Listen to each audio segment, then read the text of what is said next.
a Dios por la vida de cada uno de ustedes.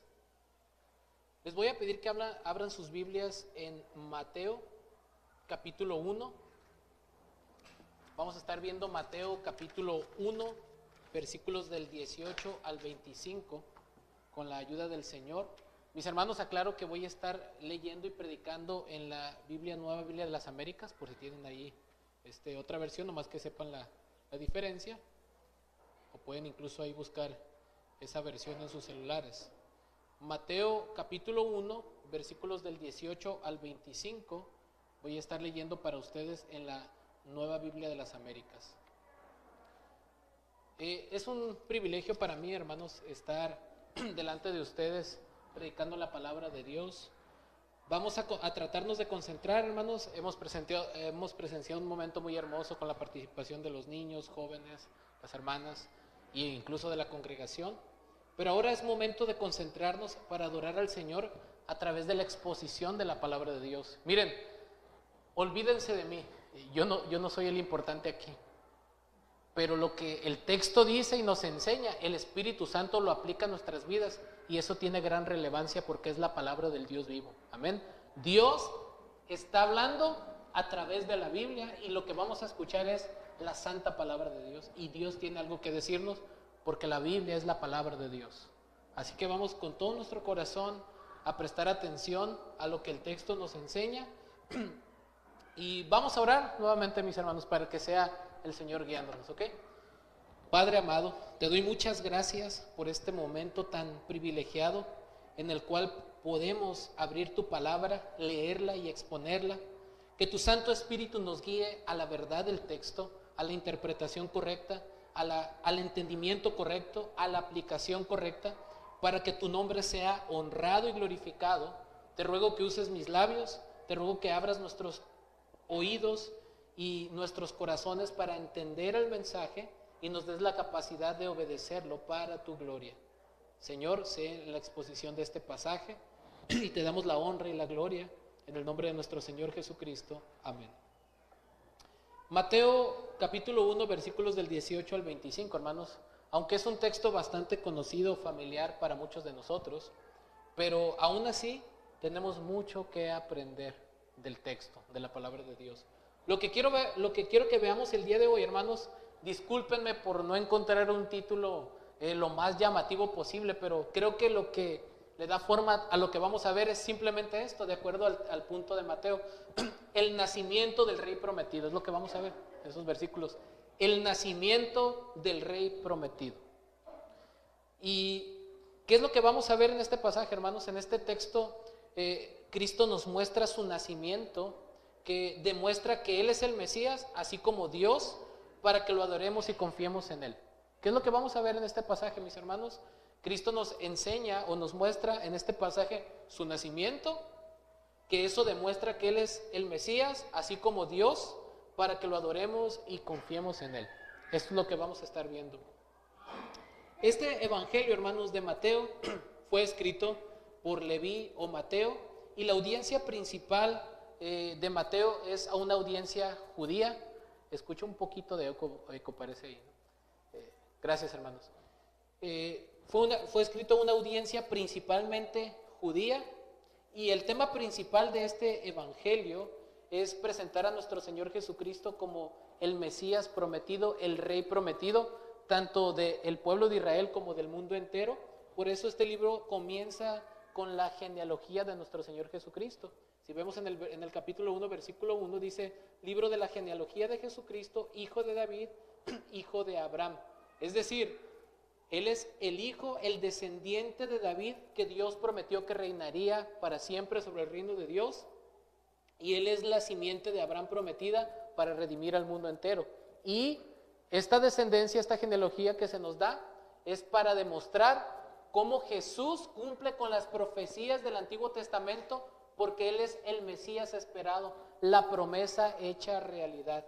Y ya se nos comienza diciendo en el versículo 2, Abraham fue padre de Isaac, Isaac de Jacob, y Jacob de Judá y de sus hermanos.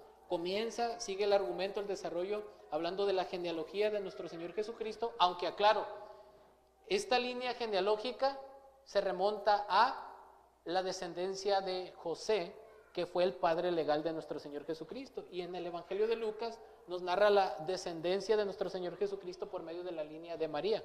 Él fue descendiente de David según la carne, como nos dice la Escritura. Porque esto es importante. Recuerden el pacto que Dios hizo, que por medio del linaje de David nacería el rey, el Salvador prometido, y tendría que ser uno del linaje de David. ¿Recuerdan cuando Dios desechó a Saúl como rey? Pero Dios le hizo una promesa a David, que su misericordia no se apartaría de él y que no le faltaría quien se sentara en su trono.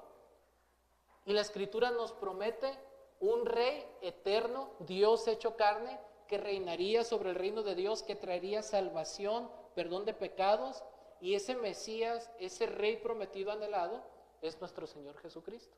Y por eso es importante en el argumento de Mateo, hermanos, nos narra su genealogía, su descendencia, y ya en el versículo 18 en adelante va a pasar al argumento de por qué nuestro Señor Jesucristo es tiene por derecho a ser el heredero al trono. Al ser José su padre legal, por medio del linaje de David, él tiene el derecho al trono. Pero también nos narra el nacimiento sobrenatural de nuestro Señor Jesucristo, nos narra el acontecimiento de la encarnación, de la obra del Espíritu Santo, y también cómo a través de este nacimiento se cumplen profecías del Antiguo Testamento. Pero también Dios nos muestra cómo es que Dios usa instrumentos humanos para cumplir sus promesas. Dios nos muestra que Él es fiel en el cumplimiento de las Escrituras, y también Dios nos muestra que Él usa nuestra obediencia para un bien eterno, y es lo que vamos a estar viendo en este texto, hermanos. En primer lugar, vamos a ver de los versículos 18 al 21 que Dios usa instrumentos humanos para cumplir sus promesas. Dios usa instrumentos humanos para cumplir sus promesas. Nuestro Señor Jesucristo simplemente no apareció así de la nada y dijo: hola, soy el Mesías enviado y prometido. Dios usó a personas de carne y hueso, pecadoras como usted y como yo, para el cumplimiento de su plan eterno. Ahora, si nosotros leemos esto, tal vez no entendemos la emoción y el gozo que esto conlleva por el hecho de que esa promesa del Redentor ya había sido hecha muchos años atrás, desde el capítulo 3 de Génesis, desde el versículo 15, desde que nuestros primeros padres en el huerto de Edén pecaron.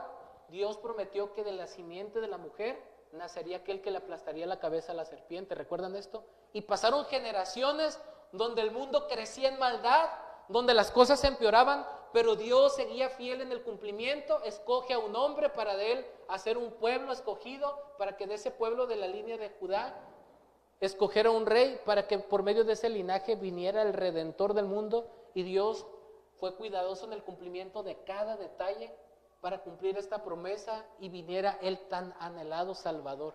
Dios estuvo al pendiente de cada acontecimiento y Dios fue fiel en cumplir lo que Él había prometido. No por algo hubo personajes que dijeron: ahora han visto mis ojos la salvación, lo que Dios había prometido a nuestros padres por los profetas. Esa salvación tan anhelada, ese Salvador prometido, el Rey prometido, estaba irrumpiendo en el tiempo, porque no era cualquier persona. Dios se hizo carne en un tiempo de la historia de la humanidad. A pesar de que Dios no lo limita el tiempo, Dios irrumpió en la humanidad en una parte del tiempo.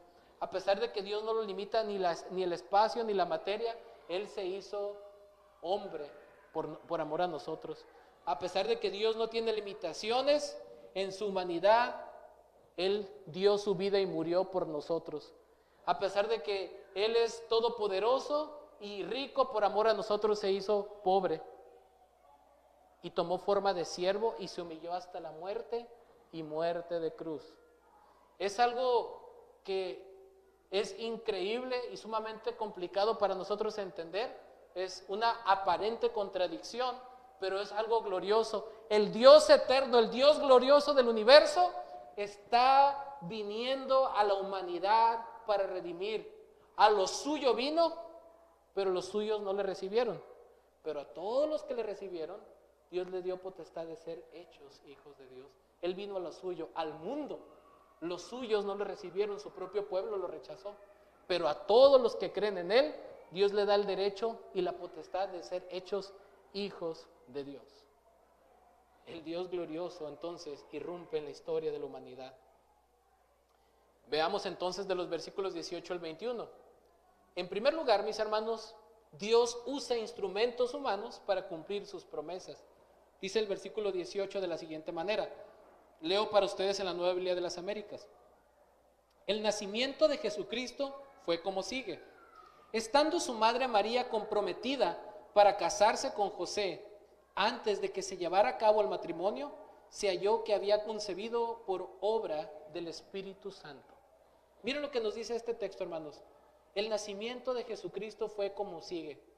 Del versículo 1 al 17 nos narra la genealogía para demostrar cómo él por derecho es legítimo rey al trono, pero de los versículos 18 al 25 nos mostrará entonces el origen divino de este rey. Y nos dice que el nacimiento de nuestro Señor Jesucristo fue de la siguiente manera. Comienza la narración. Estaba su madre María comprometida para casarse con José. ¿Quiénes son los personajes en esta narración que Dios usó? ¿Cuáles fueron los instrumentos humanos que Dios usó para cumplir su promesa? Nos dice aquí, su madre María, quien estaba comprometida con José. Aquí vemos dos personajes principales que Dios va a usar en la escena. María y José. ¿Quién era María? Su madre María estaba comprometida para casarse con José, o como lo vemos en otras versiones, desposada. ¿Qué significa esto, mis hermanos? Este compromiso, escúchalo bien, para nosotros en nuestro contexto, en nuestra cultura, es complicado entender este pasaje, porque para nosotros el noviazgo es algo tan trivial que si hoy una persona, hoy dos jóvenes se ponen de novios y el día pasado mañana terminan, como que no es tan relevante porque nuestra cultura, los compromisos no son tan firmes, ¿no es cierto? Pero en el contexto o en la cultura judía, hermanos, los compromisos eran tan firmes, que la promesa de matrimonio se consideraba casi como el matrimonio ya hecho, excepto todavía no se consumaba el acto de la relación sexual, pero ya eran considerados prácticamente en esa promesa de relación marido y mujer, y solo un divorcio legal podía deshacer ese compromiso. Ese era el noviazgo que existía en este contexto, ¿no? Entonces, los esponsales judíos, así le podemos llamar, eran tan comprometedores, casi como si ya estuvieran casados. Y era necesario el divorcio legal para deshacer este compromiso. La pareja era totalmente comprometida y era tratada como si fueran esposo y esposa. ¿Cómo lo sabemos? Dice así, su madre María estaba comprometida para casarse con José. Antes de que se llevara a cabo el matrimonio, se halló que había concebido por obra del Espíritu Santo. Fíjese lo que dice el versículo 19. Entonces José, su marido, pero escuchen esto, dice, estaba comprometida para casarse, o sea, todavía no se había consumado el matrimonio, pero ya eran considerados esposos en los esponsales, en ese compromiso firme. ¿Se fijan? El matrimonio aún no había sido consumado. Estaba comprometida legalmente. Es en este contexto, mis hermanos, donde más adelante en Mateo 5, nuestro Señor Jesucristo dice que todo el que se divorcia de su mujer, salvo por causa de inmoralidad sexual, comete adulterio. Se refiere a esta etapa de los esponsales, donde cuando había este caso de inmoralidad, el compromiso podía deshacerse y entonces la persona podía quedar libre para futuramente contraer un compromiso ya firme con el Señor. No se refiere a un matrimonio ya consumado, no es un permiso para divorciarse y volverse a casar, se refiere en este contexto. Es lo que el Señor enseña más adelante en la cláusula de excepción. Por eso es que el texto nos dice que él, pensando en secreto, se pensó en secreto divorciarse de ella, porque para deshacer este compromiso se requería un divorcio legal. Y miren, pónganse en los zapatos tanto de María como de José. Si queremos leer un poquito más de información, cómo fue la recepción de la noticia del embarazo y todo de María, podemos ir a Lucas capítulo 1 y 2. Y miren, María no le importó cualquier infamia hacia ella. Y ella dijo, aquí está la esclava del Señor, hágase conmigo conforme a tu palabra. Ella creyó, en contraste con el sacerdote Zacarías, que quedó mudo por no creer, pero María creyó la promesa, y no solamente creyó, se ofreció humildemente en obediencia para llevar en su vientre al Salvador, y ella misma dijo, mi espíritu se regocija en Dios, mi Salvador. Dios ha cumplido su promesa de enviar a ese Redentor, y yo fui escogida para llevar en mi vientre a ese Salvador. ¿Se fijan? Era una judía temerosa de Dios, humilde, que amaba a Dios, que tenemos mucho que aprender de ella, pero obviamente no era sin pecado, era un ser humano. Dios escoge instrumentos humanos, imperfectos como nosotros, para llevar a cabo el cumplimiento de sus promesas. Obviamente, no era cualquier tipo de creyente María, no era cualquier tipo de creyente José, obviamente. Son un ejemplo a seguir. Incluso los vamos a ver en el cielo, a nuestro hermano José, a nuestra hermana María. Pero el foco de atención aquí, el personaje principal, es nuestro Señor Jesucristo. Cómo Dios escoge a estos instrumentos humanos para venir a este mundo. ¿Se fija?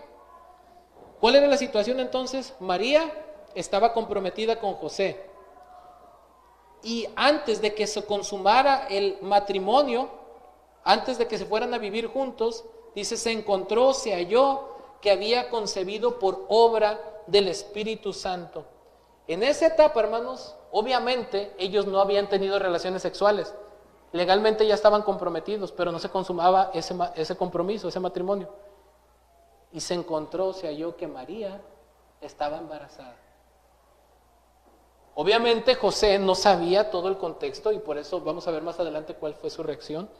Y Dios estaba en control de eso. Pero fue algo triste, fue algo preocupante. Imagínense las expectativas que él tenía acerca de una mujer piadosa que él había escogido para compartir toda su vida con ella y recibir esta noticia. ¿Se fijan el dolor emocional que pudo haber sufrido al pensar él que ella le fue infiel? Obviamente que ese fue su pensamiento, porque absolutamente en la historia de la humanidad nadie puede nacer de esta manera. Todos necesitamos la intervención de un hombre y de una mujer, ¿cierto?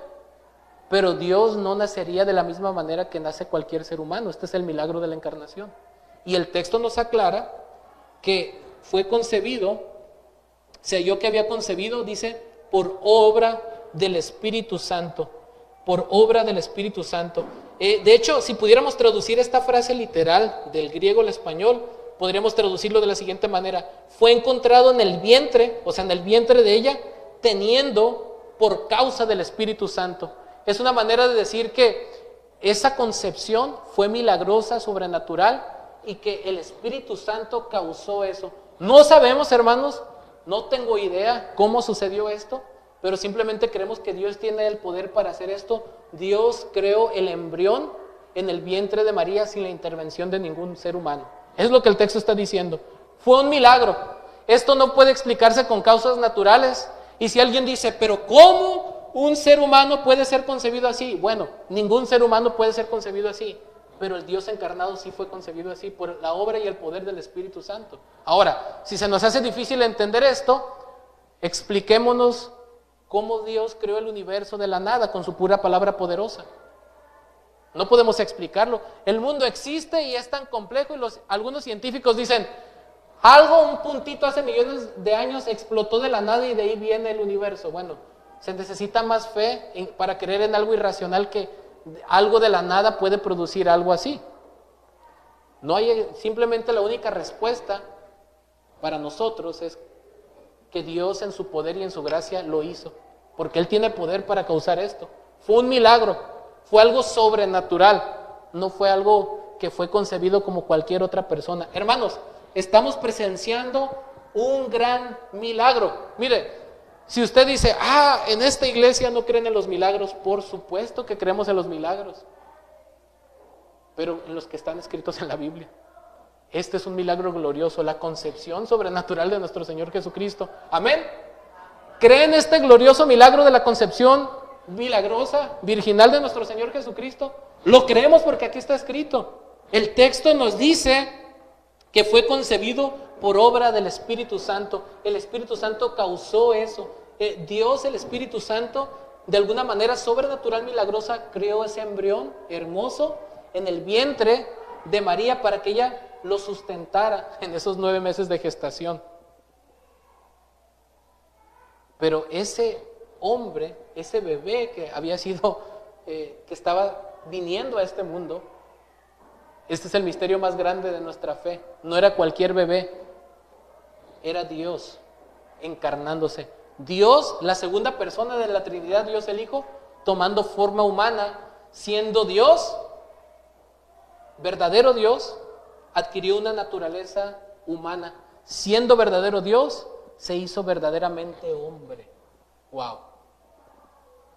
Yo no entiendo todo esto ni cómo pasó, pero lo creo y me maravillo. Que el Dios glorioso, hermanos, irrumpió en la historia de la humanidad y tomó forma humana. El Dios que nos hizo, el Dios que nada ni el universo lo puede contener, estaba entrando en este mundo en forma de un bebé como nacemos usted y yo. Wow. Solo que desde un inicio Él fue concebido sin pecado. De alguna manera también sobrenatural, milagrosa y poderosa, el Espíritu Santo preservó a nuestro Señor Jesucristo de la contaminación del pecado original, ¿no? Él fue concebido desde el vientre sin pecado. Fue un ser humano perfecto, pero sin pecado. Eso es lo que nos dice el texto. Estamos ante un milagro maravilloso, hermanos, la encarnación. Nosotros nos podemos alegrar, pero volviendo al texto, ahora imagínense cómo estaba José. Nosotros estamos contentos, pero que le digan a José, mira, todavía no se consuma tu compromiso y tu esposa ya está embarazada. Él no estaba entendiendo esto que nosotros estamos leyendo. ¡Wow! Gloria a Dios por la encarnación. Él estaba diciendo, me engañó. ¿Qué hago? Me divorcio de ella secretamente. ¿Se fijan? Versículo 19. ¿Cuál fue la reacción entonces de José? Entonces José, su marido, siendo un hombre justo y no queriendo denunciarla públicamente, quiso abandonarla o quiso divorciarse de ella en secreto. Miren, el texto es muy importante y muy enfático en lo que dice. Ya les dije que si queremos complementar para ver cómo el carácter de María, leamos Lucas y vemos que eso era una mujer temerosa del Señor, una mujer humilde, una mujer de fe, también ella obedeció por fe al Señor. Entonces Dios escogió a personas piadosas para llevar a cabo su plan. Él preparó el corazón de estas personas. Obviamente estas personas no fueron buenas por virtud propia, sino fueron justas por la fe, como cualquier santo del Antiguo y del Nuevo Pacto. Pero eran personas cuya virtud emanaba de la fe que Dios mismo había producido en ellos. No eran personas buenas por naturaleza. Eran pecadores que habían puesto su confianza en la promesa del Mesías. Eran personas que confiaban realmente en el Señor, así como Abraham, Génesis 15. Y creyó Abraham a Jehová y su fe le fue tomada en cuenta por justicia. De la misma manera, tanto María como José eran hijos de Abraham en el sentido de seguir sus pisadas por la fe. No solamente eran hijos de Abraham, descendientes físicos de él y del pueblo de Israel, sino eran descendientes espirituales. ¿Por qué? Porque habían ejercido fe en la palabra de Dios. ¿Sí? Eran personas piadosas, hermanos. Dios utilizó entonces instrumentos humanos, pecadores, que Dios transformó y preparó para llevar a cabo una obra inimaginable. Que María portara en su vientre el Salvador y José poder brindarle esa protección que necesitaba en los primeros años de su infancia. Ellos habían sido escogidos desde la eternidad para esta obra tan grande. Dios a través de esto, hermanos, está santificando a un nivel máximo la maternidad y la paternidad. El Salvador mismo, Dios mismo, vino a este mundo en forma humana y Él mismo participó de esto. En su humanidad tuvo una madre y en su humanidad tuvo que ser cuidado por un hombre proveedor de su hogar. Aquí vemos que Dios está santificando el matrimonio, el hogar y la familia a la máxima potencia. Es algo sagrado. ¿Se fijan, hermanos? Pero ¿cuál fue la reacción de José? Dice José, su marido, siendo un hombre, ¿qué dice el texto? Justo. ¿Qué implica esto? Era un hombre que se adhería al estándar divino. Era un hombre que temía a Dios y por lo tanto su vida estaba en consonancia con la fe que tenía. Era un hombre parecido. ¿Recuerdan la descripción de Job? Que era un hombre justo, recto y temeroso de Dios. Era un hombre que por su fe se apegaba a la palabra de Dios, vivía de acuerdo a la voluntad divina. Eso es lo que significa este adjetivo, justo. Era un hombre que temía, amaba, respetaba y obedecía a Dios. Pero fíjense, había una complicación aquí. Él era un hombre justo, y si él se casaba o consumaba el matrimonio con María, si como él pensaba, siendo el infiel, él estaría faltando al Señor, porque para Dios es un gran pecado la infidelidad, la inmoralidad. Miren, incluso la ley de Moisés demandaba pena de muerte en un caso semejante, aclarando aquí que en este tiempo que los judíos estaban bajo la dominación del Imperio Romano, ya no se practicaba la pena de muerte ante los casos de adulterio o de inmoralidad, pero lo que sí se seguía practicando era la exposición al público para avergonzar a la persona que había sido infiel. Eso sí se seguía practicando, ¿no? Pero los judíos ya no tenían tanta libertad de ejecutar la pena de muerte libremente, y para este tiempo fue disminuyendo el uso de la pena de muerte en casos de adulterio. Pero lo que sí se seguía practicando era exponer a vituperio público a la persona que había fallado, ¿no? Pero miren, ¿qué nos dice la ley en Deuteronomio 22:23 acerca de un caso así? Deuteronomio 22:23. Miren lo que nos dice la palabra de Dios en Deuteronomio 22:23 y 24. Escuchen lo que nos dice. Si hay una joven virgen que está comprometida a un hombre y otro hombre la encuentra en la ciudad y se acuesta con ella, entonces ustedes llevarán a los dos a la puerta de esa ciudad y los apedrearán hasta que mueran, la joven porque no dio voces en la ciudad y el hombre porque ha violado a la mujer de su prójimo, así quitarás el mal de en medio de ti. Ojo, hubo consentimiento aquí de la mujer. Cuando dice, si había un caso de violación, la mujer tenía que dar gritos y voces en señal de que ella no había autorizado eso y ella quedaba protegida. Pero aquí al no dar voces es que ella consintió con ese acto. Por lo tanto era un caso de inmoralidad comprobado. ¿Y cuál era el castigo? La pena de muerte. ¿No es cierto? De acuerdo a la ley divina, la inmoralidad, la infidelidad, tanto antes del matrimonio, durante y todo eso era penado con la pena de muerte. Pero en este tiempo ya no se practicaba la pena de muerte, como les explicaba. Aún así se practicaba el exponerlos públicamente para avergonzarlos. Entonces imagínense, José amaba a María, pero si él continuaba con la relación y consumaba el matrimonio, él sentía en su conciencia que le estaría fallando a Dios. ¿De acuerdo? Pero al mismo tiempo, él no quería que su corazón vengativo y perjuicioso le hiciera daño a ella y a su reputación.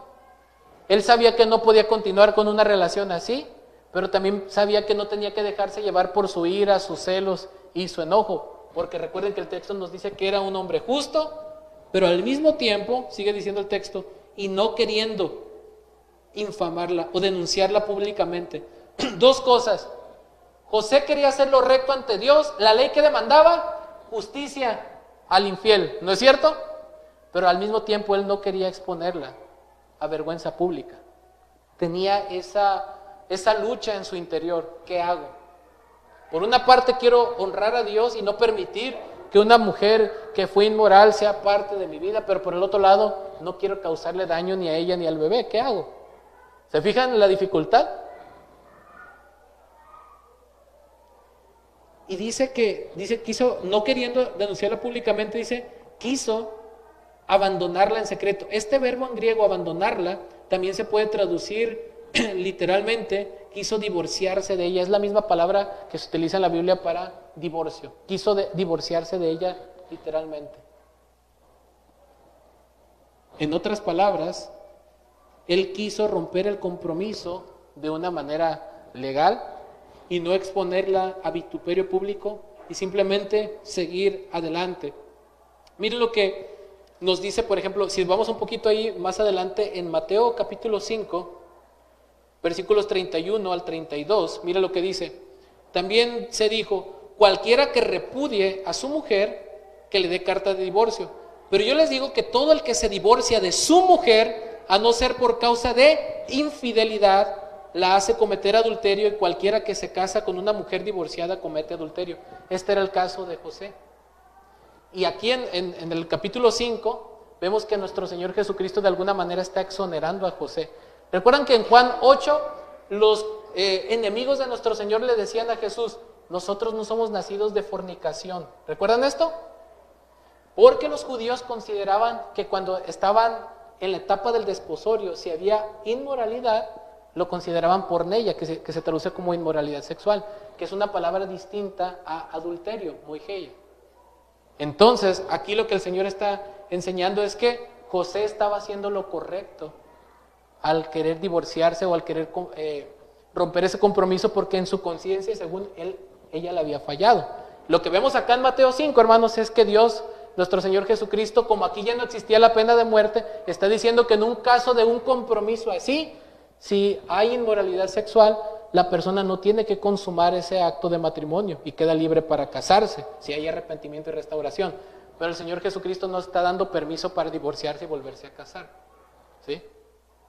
Es un punto importante aquí aclarar. Está exonerando a José de esta acción que él estaba haciendo, porque dice la Escritura que él era un hombre justo y no quería exponerla en vituperio públicamente. Entonces, ¿qué fue lo que hizo? Quiso abandonarla en secreto. Pero aquí quiero aclarar otra cosa, hermanos. Cuando dice aquí que quiso abandonarla en secreto, no es que él se fuera a esconder y la voy a abandonar en secreto.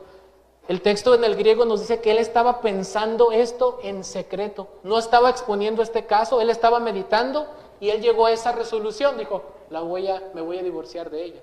Es en ese sentido que esta palabra en secreto aplica. Él estaba reflexionando en esto, estaba pensando y en secreto llegó a la decisión de divorciarse de ella. Eso es lo que el texto está diciendo. Pero dice el versículo 20, pero mientras pensaba en esto, se le apareció en sueños un ángel del Señor. Miren, hermanos, imagínense estar con esa incertidumbre, ¿qué hago? ¿Lo que voy a hacer? ¿El dolor? ¿El sufrimiento? Pero al estar él reflexionando en esto, dice el texto que un ángel se le apareció en sueños. Dice, mientras pensaba en esto, se le apareció en sueños un ángel del Señor. Probablemente, él de tanto estar pensando en eso, no sabemos en qué momento se quedó dormido o el Señor lo anestesió, no lo sabemos. Pero el punto es este, él estaba reflexionando profundamente en lo que iba a hacer y Dios tiene el control de eso y envía un ángel para hablarle. Miren, en el Antiguo Testamento era común que los ángeles traían a menudo mensajes en sueños. Podemos ver, por ejemplo, en el Antiguo Testamento hay intérpretes que son ángeles para describir cosas, como en Daniel capítulo 1, versículos 17, Daniel capítulo 2, versículos 19, José, el hijo de Jacob, Génesis 37, del 5 al 11.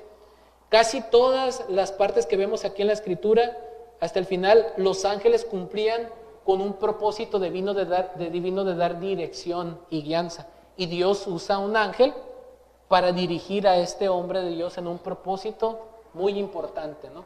Ojo, estamos hablando en este tiempo del progreso de la revelación. Hoy en día la Biblia ya está completa. Obviamente Dios ya no revela nada, los ángeles no nos revelan nada en sueños. Esto fue en este tiempo de la revelación, obviamente. Pero un ángel le revela lo que tiene que hacer. Dios le da dirección. El texto no nos dice, pero inferimos que como él era un hombre justo, él pidió dirección divina. ¿Se fijan? Hay una implicación. El texto nos dice, y José clamó y dijo estas palabras, pero por implicación de lo que se nos da la descripción de él, es que era un hombre que no se estaba dejando llevar por sus impulsos, sino inmediatamente la hubiera difamado, ¿no es cierto? No era un hombre que se dejaba llevar por los impulsos, hermanos. Era un hombre justo y no quería exponerla a vituperio público. Entonces, eso nos lleva a pensar que él buscó la dirección de Dios en una situación difícil. Muchas veces nosotros nos dejamos llevar más por las emociones del momento y los sentimientos que por lo que es correcto. ¿No es así? ¿Y sabe qué pasa cuando nosotros nos dejamos llevar más por lo que sentimos que lo que es correcto? Vamos a hacer exactamente lo que hizo Caín en Génesis capítulo 4. A Caín se enfocó más en lo que sentía que lo que era correcto y eso lo llevó a matar a su hermano. Dios le dijo, piénsalo. El pecado está a la puerta acechándote, pero tú debes dominarlo o él te va a dominar a ti. ¿Qué fue lo que hizo Caín? No le importó la advertencia divina y mató a su hermano. Se dejó llevar más por cómo él se sentía que por lo que era correcto, ¿no es cierto? Cuando usted y yo nos dejamos llevar más por las emociones y los sentimientos y las circunstancias, vamos a cometer muchos errores. Pero si nosotros clamamos al Señor, meditamos en su palabra y actuamos conforme a su voluntad, van a ser las cosas diferentes. Ya lo vimos con Abraham en tiempos de prueba. Hermanos, un consejo: nunca se dejen llevar por lo que sienten antes que por lo que es correcto, y ante toda circunstancia difícil siempre pidamos dirección a Dios. Él tiene la respuesta en su palabra. No nos va a hablar en sueños como lo hizo con José por medio de un ángel, pero sí nos va a hablar por medio de su palabra y nos va a dirigir a hacer lo correcto. Primero a los Corintios 10:13. No nos ha sobrevenido ninguna tentación que no sea humana, pero fiel es Dios, que no va a dejar que seamos tentados más allá de lo que podamos resistir, sino que con la tentación nos dará la salida para que podamos soportar. ¿No es así? Dios sigue respondiendo, Dios sigue dirigiéndonos, pero ojo, no se deje llevar por las emociones. Déjese llevar por la verdad de Dios, ¿sí? Dios está en control de todo, y el ángel del Señor le reveló en sueños diciéndole: José, miren, esto es importante cómo se presentó, hijo de David, porque aquí ya estaba remontando la promesa. Tú eres un descendiente del rey, y Dios prometió un linaje a ese rey, a David, y el bebé que está en el vientre de la que tú crees que te ha sido infiel es el cumplimiento de esa promesa. Entonces es importante la alusión a la promesa del rey davídico. ¿Se fijan? José, hijo de David, tú eres un descendiente de David. No temas, no tengas miedo de recibir a María tu mujer. ¿Por qué le dice no tengas miedo? Hermanos, ojo, cuando dice aquí no tengas miedo de recibir a tu mujer, el temor de José no era el miedo de que ¿qué van a decir si yo recibo a una mujer que me fue infiel? Ese no era el temor de él. El temor de él era fallarle al Señor. ¿Se fijan? Porque él era un hombre justo. Es decirle, no tengas miedo, está diciendo, ella es inocente, no te fue infiel. ¿Se fijan?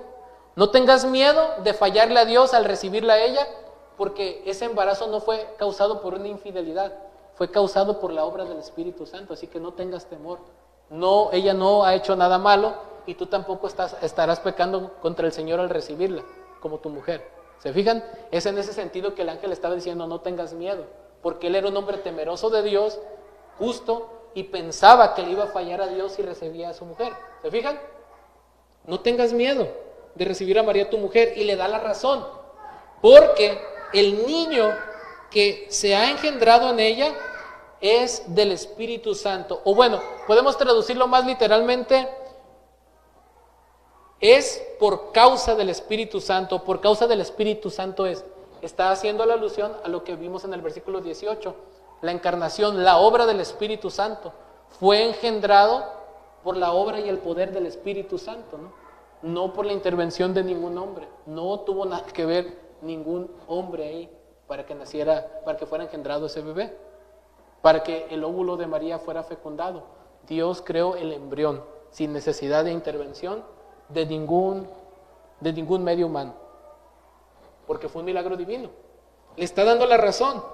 No tengas miedo de recibirla, porque el niño que se ha engendrado en ella es obra del Espíritu de Dios, del Espíritu Santo. Dice, y dará a luz un hijo. Y lo fíjense, es importante porque José se ahorró, ¿qué creen? Se ahorró el estudio ese que le hacen para saber el sexo. ¿Cómo se llama? El ultrasonido. Y no hubo fiesta ni escándalo por eso. Dice, y va a tener un hijo. Desde ahí ya le están diciendo el sexo del niño, ¿no? Se ahorró el ultrasonido. Y le está diciendo el sexo del niño porque es importante. Está haciendo énfasis que él es el cumplimiento del rey prometido enviado por Dios. Y va a dar a luz un hijo, varón, dará a luz un hijo, y le pondrás por nombre Jesús. ¿Por qué le vas a poner Jesús? ¿Qué significa el Señor salva? Porque Él salvará a su pueblo de sus pecados. Miren, esto es importante porque el nombre Jesús, de aquí del griego Jesús, podemos ver en el arameo Yeshua y en el hebreo Yehoshua, significa Dios es, o Yahweh es salvación, o simplemente salvación. Y a menudo, hermanos, en el contexto judío, los padres le ponían nombres a los hijos que tuvieran algún significado, alguna implicación profética. Pero aquí si Dios da el nombre, era especialmente significativo. ¿Recuerdan cuando le ponen nombre a Noé? Porque Yahweh nos dará descanso de nuestras obras. Tenían un significado, no ponían, miré una novela y se me hizo bien bonito, le voy a poner Nepomuceno. No hacían eso, hermanos. Tenían un significado especial los nombres. Pero aquí Dios estaba diciendo el nombre que iba a tener él, que revelaba su misión, lo que él iba a hacer. Y es que este nombre significa Dios es salvación, Yahweh es salvación. Y en el Antiguo Testamento, hermanos, el pueblo de Dios estaba esperando al Mesías que lo redimiría. Los lectores judíos entonces del primer siglo habrían entendido que esta salvación significaba simplemente más que un perdón personal. Ellos sabían que un día Dios había prometido que los liberaría de las consecuencias de sus pecados, de estar subyugados a sus enemigos, no solamente de Roma y de otros enemigos, sino del pecado mismo que había hecho que todo lo que Dios había prometido para ellos fuera entorpecido por el pecado de ellos. Pero Dios había prometido que un día Él quitaría el corazón de piedra y les daría uno de carne y pondría su espíritu dentro de ellos para que pudieran andar en sus estatutos. Ya no escribiría sus leyes como en el Decálogo, en los 10 mandamientos, en tablas de piedra, sino que ahora por medio de la obra del Espíritu Santo los regeneraría para que pudieran amar a Dios y obedecerlo de verdad. Y esto es en el poder del Evangelio, a través de que nuestro Señor Jesucristo es mediador del nuevo pacto. Lucas 22:20, esta copa es el nuevo pacto en mi sangre, ¿no? Para el perdón de pecados. Nuestro Señor Jesucristo es el mediador de ese pacto que Dios prometió, en el cual Él regeneraría el corazón de cada uno de estas personas que Él salvaría, para que ya no vivieran más en la oscuridad de sus pecados, sino pudieran disfrutar una relación de pacto eterna con Él, por la obra del Espíritu Santo. ¡Wow! ¿Se fijan? Y desde el Antiguo Testamento vemos esta esperanza, hermanos, de que la esperanza mesiánica implicaba el perdón de pecados. Miren, ¿sabe cuál era el problema de los judíos, hermanos? Que ellos esperaban un reino, pero sin una conversión. ¿Recuerdan cuando en Juan capítulo 6 quisieron hacer rey al Señor y Él no quiso? Porque ellos querían un libertador político, militar, pero no querían un redentor de sus pecados. Y no habría ese reino si ellos no se convertían al Señor. Porque el problema más grande del pueblo de Israel, y no solamente del pueblo de Israel, sino de la humanidad entera, es nuestro corazón alejado de Dios, nuestro pecado. Y Dios ha prometido por medio de la obra del Espíritu Santo, a través de lo que Cristo hizo, cambiar, regenerar corazones, darnos un nuevo nacimiento para que podamos amarlo y tener vida en Él a través del Mesías. ¿Se fija? Perdón de pecados. Y ese beneficio del perdón de pecados no solamente se extendía al pueblo de Israel, sino a todo aquel que se arrepienta y crea. Todo aquel que está en Cristo, poseemos las bendiciones espirituales del nuevo pacto, la regeneración, el perdón de pecados, vida eterna. Y todos aquellos que estamos en Cristo podemos gozar de esta promesa hecha realidad, que gracias a Él tendremos perdón de pecados. Hermanos, esto es muy importante. Mire lo que dice el Salmo 130, versículo 8. Salmo 130, versículo 8. Para que vea que esta esperanza de la redención con el perdón de pecados ya era concebida desde tiempos atrás. Salmo 130, versículo 8. Dice la palabra de Dios: Él redimirá a Israel, ¿de qué? De todas sus iniquidades. Bueno, pecados en la Reina Valera, ¿no? Pero aquí en la Nueva Biblia de las Américas dice: Él redimirá a Israel de todas sus iniquidades. Y miren lo que dice Isaías 43:11, hermanos. Miren lo que dice Isaías 43:11.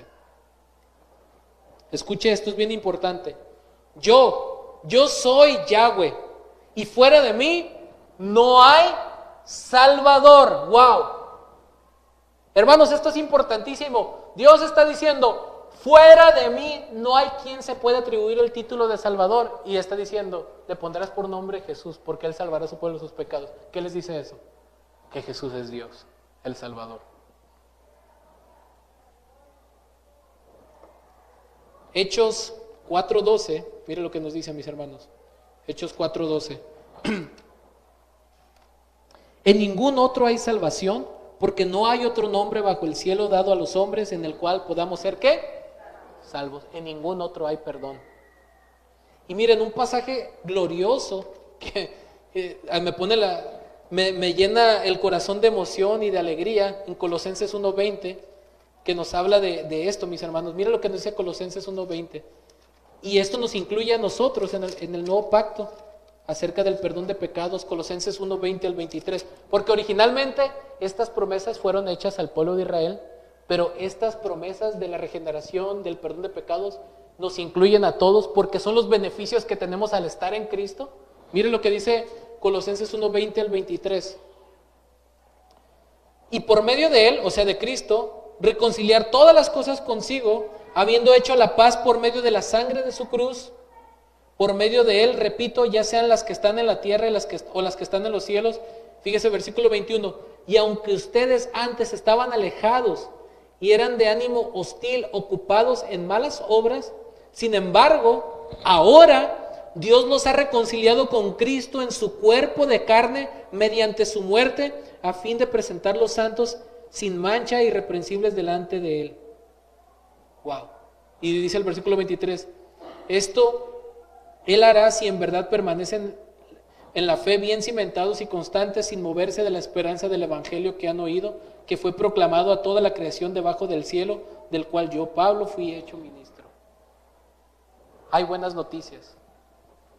Nosotros que hemos pecado duro y tupido contra el Creador, podemos ser perdonados. Así seas el ser humano más vil y miserable que exista en este universo de pecado, todo aquel que se arrepiente y cree, sus pecados pueden ser perdonados. Hay perdón de pecados porque Él es el Salvador. Dios se hizo carne para morir en esa cruz y satisfacer su justicia divina para salvar y justificar a aquellos que se acercan a Él por la fe. ¡Wow! ¡Qué gran noticia!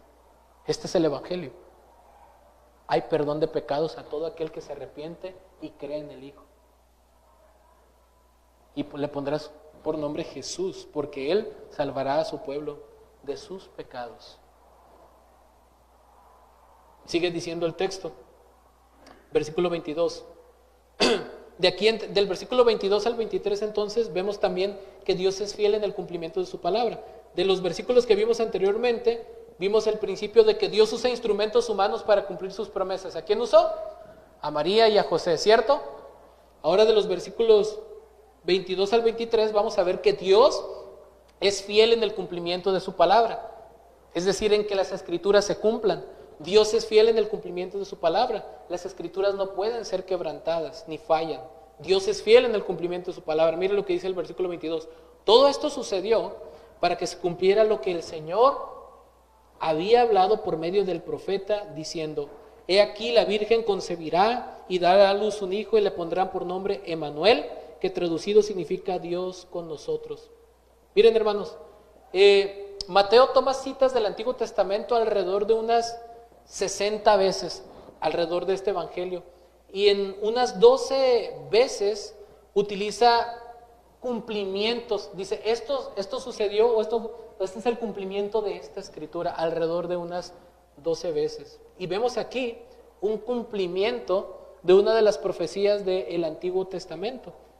Dice, todo esto sucedió para que se cumpliera lo que el Señor había hablado por medio del profeta, diciendo: he aquí, la Virgen concebirá y dará a luz un hijo y le pondrán por nombre Emmanuel.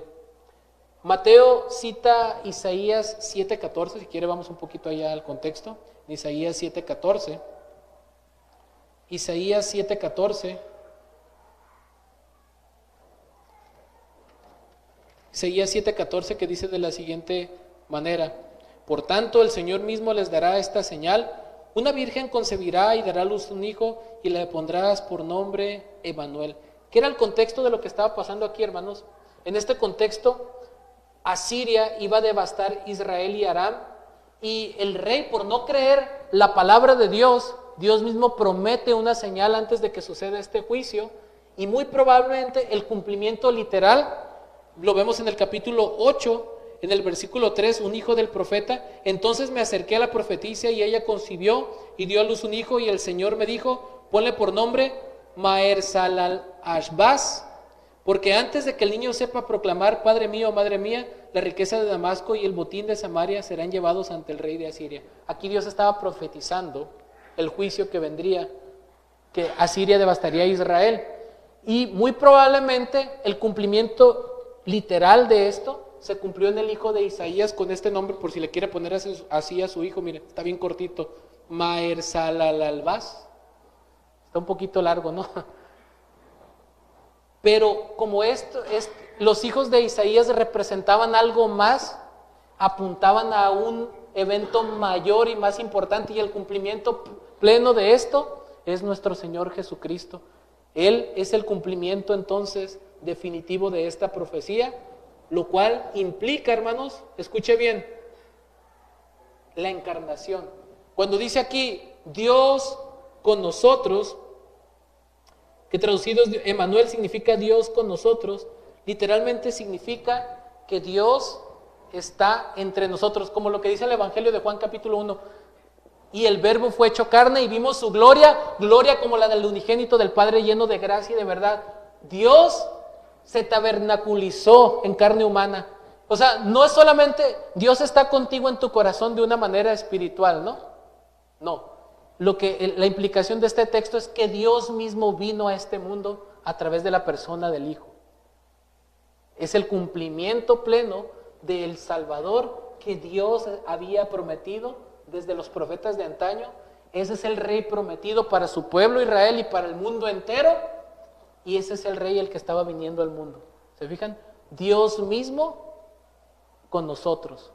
Y note lo curioso, porque Dios le dijo por medio del ángel a José que le pondría por nombre Jesús. Pero noten que aquí el texto dice y le pondrán por nombre. Aquí está hablando en plural, no está.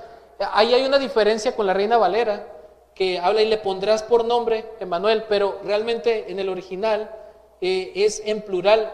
Le pondrán por nombre, le llamarán a él, es decir, aquellos a quienes vendría a redimir reconocerían que Él es Dios hecho carne. Esa es la implicación, no solamente que Jesús no se llamó Jesús Emmanuel, ¿no? No, la implicación es que la característica de Él es que reconocerían su pueblo, por quienes Él vino a morir por sus pecados, y quien salvaría de sus pecados, reconocerían que Dios nos ha visitado y que Él es Dios en la carne, Él es el Mesías, Él es Dios hecho carne. ¿Recuerdan cuando Pedro pudo reconocer, tú eres el Cristo, el Hijo del Dios viviente, bienaventurado eres Simón Pedro, porque no te lo reveló carne ni sangre? Y sobre esa revelación de quién era Él, Cristo sigue edificando su iglesia, de que Él es el Hijo de Dios, ¿no es así? Esa es la roca, no Pedro, no el Papa, sino la revelación de que Él es el Hijo de Dios. Hermanos, Dios con nosotros, Dios hecho carne, le llamarán. Todos aquellos que son redimidos por la gracia de Dios, todos aquellos escogidos, reconocerán que Jesús es Emmanuel, Dios con nosotros. Esa es la implicación. Dios vino a este mundo, nació en Belén, en un pesebre, creció, murió y resucitó, pero volverá por segunda vez y reinará por los siglos de los siglos y seguirá siendo Dios con nosotros, porque Dios será nuestro Dios y nosotros su pueblo. Según nosotros esperamos, según su palabra, cielos nuevos y tierra nueva en los cuales mora la justicia, donde no habrá necesidad de sol, de luna, ni templo, porque el Cordero será nuestro pastor por la eternidad y moraremos con el Señor para siempre, literalmente con cuerpos físicos glorificados. Eso lo dice la Escritura, hermanos. Y seguirá siendo Dios con nosotros por la eternidad. La encarnación es el comienzo, pero su reino eterno es la continuidad. ¿Se fijan? Él es Dios con nosotros. Él es Dios con nosotros. Y por último, hermanos, versículos 24 al 25, Dios dirige nuestra obediencia para un bien eterno. vemos aquí otro principio. Dios dirige nuestra obediencia para un bien eterno. Dios dirige nuestra obediencia para un bien eterno, dice el versículo 24, 25. Cuando José despertó del sueño, tuvo tanta incertidumbre que mejor se fue. Así dice el texto. No, ¿verdad? Estoy viendo que pongan atención. Pongan atención. Cuando José se despertó del sueño, escuchen, hizo como el ángel del Señor le había ordenado, le había mandado. En otras palabras, obedeció la palabra de Dios. Y tomó consigo a María como mujer, como su mujer, versículo 25, y la conservó virgen hasta que dio a luz un hijo y le puso por nombre Jesús. Aquí termina la narración. Miren, hermanos, José no solamente el ángel le habló y dijo, bueno, ya entendí que mi mujer no me fue infiel, pero Dios, entiéndeme que va a ser un poquito pesado para mí. Además, ¿qué van a decir los demás? Mira, está casada con una adúltera. Y si ya me pongo a vivir con ella juntos, Señor, cuán difícil va a ser para mí no poder tener relaciones sexuales con mi propia esposa. Me estás pidiendo mucho, mejor, ¿por qué no escoges a otros? No vemos estas objeciones en él, ¿no es cierto? Él obedeció y dice que recibió a María consigo como su mujer, es decir, como si el matrimonio ya se hubiera consumado ahora sí legalmente para vivir con ella, pero mientras ella estaba embarazada del Salvador, no tuvo relaciones sexuales con ella. El dominio propio que implicó, ¿no? La obediencia, el amor. Y noten, hermanos, porque es interesante aquí que el verbo griego que se utiliza aquí para decir que no tuvo relaciones sexuales implica una acción continua en el pasado, y nos está diciendo aquí en el texto griego que durante el tiempo en el cual ella estuvo embarazada, él no tuvo intimidad con ella, pero da la implicación que una vez que ella tuvo al Señor, él vivió una vida de matrimonio normal como cualquier otra persona. ¿Por qué? Hermanos, Dios instituyó el matrimonio es sagrado por Dios. Génesis capítulo 2, dejará el hombre padre y madre y se unirá a su mujer y los dos serán una sola carne. Antes de la entrada del pecado, Dios bendijo la unión entre un hombre y una mujer, ¿no es cierto? Las relaciones sexuales en el matrimonio no son pecaminosas, glorifican al Señor. El matrimonio honra al Señor. ¿Qué de pecaminoso tendría que María tuviera una vida normal de matrimonio con su esposo? Es algo innecesario, ¿no? Además que la Escritura no enseña eso, y que en otras porciones, por ejemplo, del mismo Evangelio de Mateo, mire lo que dice Mateo 12:46. Mateo 12:46, lo que la Escritura misma dice, mientras Jesús aún estaba hablando a la multitud, fíjese lo que dice, su madre y sus hermanos estaban afuera deseando hablar con él. La Escritura nos enseña que después de él, José y María tuvieron más hijos, porque fueron un matrimonio normal. También Mateo 13, 55 al 56, mire lo que nos dice. Mateo 13, 55 al 56, dice, ¿no es este el hijo del carpintero? Fíjese, ¿no se llama su madre María y sus hermanos? Dice, Jacobo, José, Simón y Judas. ¿No están todas sus hermanas con nosotros? ¿Dónde pues obtuvo todas estas cosas? Reconocían el nombre de sus hermanos y reconocían que tuvo hermanas también. Incluso 2 de sus hermanos son autores de cartas del Nuevo Testamento, Judas y Santiago, que no creyeron en él después de su resurrección. Sus propios hermanos le decían, si tú eres el Mesías, manifiéstate al mundo. A ver, ni sus hermanos creían en él hasta después de que él resucitó. La Escritura nos da evidencia, y hay otros textos, hermanos, pero esto es suficiente para comprobar, hermanos, que la doctrina de la perpetua virginidad de María no es bíblica, y también la doctrina de la Inmaculada Concepción no es bíblica, porque ella nació como cualquier otro ser humano y nació con la caída original, con la transmisión del pecado original, como nacemos todos los seres humanos. El único que fue concebido sin pecado fue nuestro Señor Jesucristo.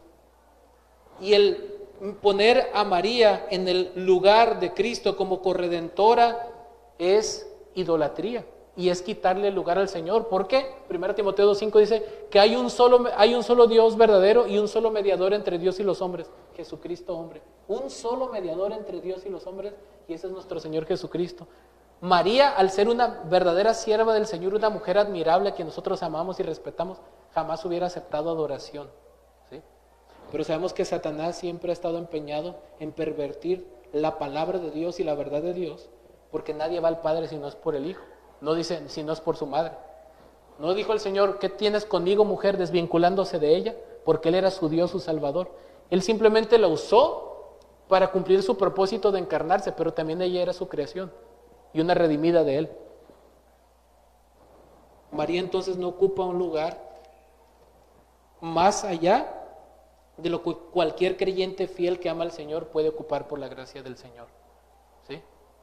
Ella no es mediadora ni corredentora, sino es una mujer piadosa, temerosa de Dios, a quien debemos de amar y respetar y seguir su ejemplo, por supuesto. No fue cualquier mujer, pero no es la madre de Dios. Fue una mujer usada para concebir al Salvador. Fue usada para concebir al Salvador, y ella misma, a quien tenía el fruto de su vientre, lo consideraba Dios mi Salvador. Esto es importante entenderlo, mis hermanos. No es lo mismo decir que María fue la madre del Dios encarnado a decir María es. ¿Entienden la diferencia que estoy diciendo? Ella fue usada para concebir al Dios hecho carne, verdadero Dios y verdadero hombre en su vientre. Pero en la actualidad ella no posee ningún vínculo de divinidad con el Señor, porque ella es una criatura redimida que ya está con el Señor, pero que no es divina, es una redimida del Señor. Fue una mujer usada por Cristo, pero de ninguna manera tiene un lugar más especial que cualquier otro creyente que con arrepentimiento y fe pone su confianza en el Salvador. ¿Se fijan? El fruto de su vientre es lo que exaltamos, hermanos. Tenemos que tener cuidado, porque aún con el ejemplo piadoso de José, aún con el ejemplo piadoso de María, ellos no son objeto de adoración, sino el Emanuel, al que estamos viendo aquí, Dios con nosotros. Y dice el texto que la conservó virgen hasta que dio a luz un hijo, dice, y le puso por nombre Jesús, Jehová salva, el Señor es Salvador. Obedeció tal como Dios le había ordenado por medio del ángel. Y gracias a esta obediencia, nosotros tenemos redención, hermanos. Todo lo que nosotros hacemos tiene beneficios, hermanos, no solamente temporales. No sabemos que dentro del plan de Dios, en el cual Él nos ha llamado, lo que podamos afectar en la eternidad hacia otras personas. Dios dirige nuestra obediencia para un bien eterno. José tal vez no tenía ni idea de lo que trascendería su obediencia, ni María tampoco, pero eso nos ha beneficiado hasta el día de hoy. Usted y yo no sabemos si somos fieles a lo que el Señor nos ha llamado en Cristo, cómo Dios nos puede usar para beneficiar a otros. Y ese beneficio trasciende la eternidad, hermanos. Obedecer a Dios vale la pena, hermanos, porque trasciende la eternidad. No en las cosas que inmediatamente, en los beneficios que inmediatamente recibimos, ¿cierto? Sino eso puede tener implicaciones eternas, hermanos. Y no estoy hablando de una salvación por obras. La salvación es por la obra de Cristo, pero nuestra obediencia sí tiene recompensa eterna. Y vale la pena obedecer al Señor, hermanos. ¿Se fijan? La Biblia también promete galardones para los cristianos fieles. Gócense y alégrense, porque su galardón será grande en los cielos, porque así persiguieron a los profetas que fueron antes de ustedes. ¿No dice eso en Mateo 5? ¿No dice que vamos a estar ante el tribunal de Cristo, siendo juzgados o premiados por lo que hicimos en la carne? No habla un juicio de condenación, sino hay galardones para los cristianos fieles. ¿No es cierto? La obediencia trae beneficios eternos, hermanos. No estoy hablando de ser salvos por medio de la obediencia. Eso es fruto cuando ya nos hemos arrepentido, hemos confiado en Cristo y nuestro amor por el Señor crece y nuestra obediencia a su palabra. Al profundizar quién es Él, Dios con nosotros. Y mi propósito con esto, hermanos, es alentarnos a cada uno de nosotros a adorar al Señor, a obedecerlo y a confiar en Él. Este Dios glorioso fue el que se hizo hombre y cumplió su promesa. Y recuerden que el pesebre solo fue la sombra de la cruz. Este fue el nacimiento del Rey prometido, cuya porción que acabamos de leer nos enseña que Dios usa instrumentos humanos para cumplir sus promesas. Dios es fiel en el cumplimiento de su palabra y Dios dirige nuestra obediencia para un bien eterno. Todo esto por medio de Cristo. Si tú estás aquí y no has nacido de nuevo, no has tomado la decisión de arrepentirte de tus pecados y de confiar en Cristo, no es una obra humana, es obra del Espíritu de Dios, pero te insto a que consideres esto y que con todo tu corazón pienses y medites que tú no puedes salvarte a ti mismo, que eres pecador y que tu pecado te ha separado del Señor y que Él ofrece por su gracia perdón de pecados si confías en Él, en este Salvador. Dios te ofrece salvación y perdón de pecados, vida eterna, si tú recurres a Él con arrepentimiento y fe y confías solamente en Él para salvación, solo en Cristo, no en tus buenas obras, no en otros mediadores o mediadoras, sino solo en Cristo para tu salvación como tu único y suficiente Señor y Salvador de tu alma.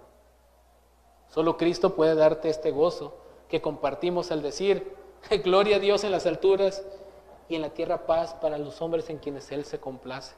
Nos ha nacido un Salvador que es Cristo el Señor. Dios con nosotros. Él salvará a su pueblo de sus pecados. Gloria a Dios, nuestro Dios ha venido al mundo. Dios habitó entre nosotros y dice el escritor Juan, y vimos su gloria, gloria como la del unigénito del Padre, pero estas palabras penetran nuestro corazón. Y el Verbo se hizo carne, el Verbo fue hecho carne. Dios vino a morar entre nosotros para dar su vida en la cruz y podernos dar redención. Es a este Cristo a quien proclamamos. Y si tú no estás en Cristo, corre a Él antes de que sea demasiado tarde. Esto nos enseña esta porción del nacimiento del Rey prometido. Oremos para que podamos glorificar en esta Navidad y siempre y cada día al glorioso Salvador que cumplió su promesa de venir. La encarnación es una parte de la historia. La cruz es el clímax, el corazón, lo más importante, pero el desenlace todavía no viene. Cristo viene pronto. ¿Estás preparado? ¿Estás en Cristo para que estés seguro de que vas a morar con Él? Si no es así, arrepiéntete y confía en Él, para que cuando el Señor venga por su pueblo, tú seas parte de esos redimidos que lo adoren por la eternidad. Ese es nuestro deseo. Amén. Oremos. Oh gran Dios, te damos muchas gracias por este pasaje que hemos meditado, Señor, en tu palabra, en tus promesas. Perdóname, Señor, porque me quedo corto, a pesar de que oré y estudié el texto. Mis labios son insuficientes para expresar la grandeza de tu gloria, pero que tu Santo Espíritu nos convenza con el texto sencillamente de que Cristo es Dios, que es glorioso, Señor, y que solamente Él puede darnos vida eterna y perdón de pecados, y que Él es nuestra esperanza, que Él es nuestro Salvador, que Él es nuestro Señor y nuestro Dios, y por quien estamos aquí, Señor, no para agradar a los pastores, no para agradar a ninguna persona, sino para adorarte a ti, al Dios vivo que has dado tu vida en la cruz por nosotros, al Dios trino que adoramos, gracias a la obra de tu Hijo. Señor, bendice a tu pueblo y recuérdanos cada día en nuestro corazón el Evangelio para adorarte de verdad, en espíritu y en verdad. Gracias por este tiempo, gracias por permitirnos reflexionar en estas verdades y que tu palabra dé fruto, Señor, para tu gloria. Te lo pedimos y te damos gracias en el nombre de nuestro Señor Jesucristo. Amén.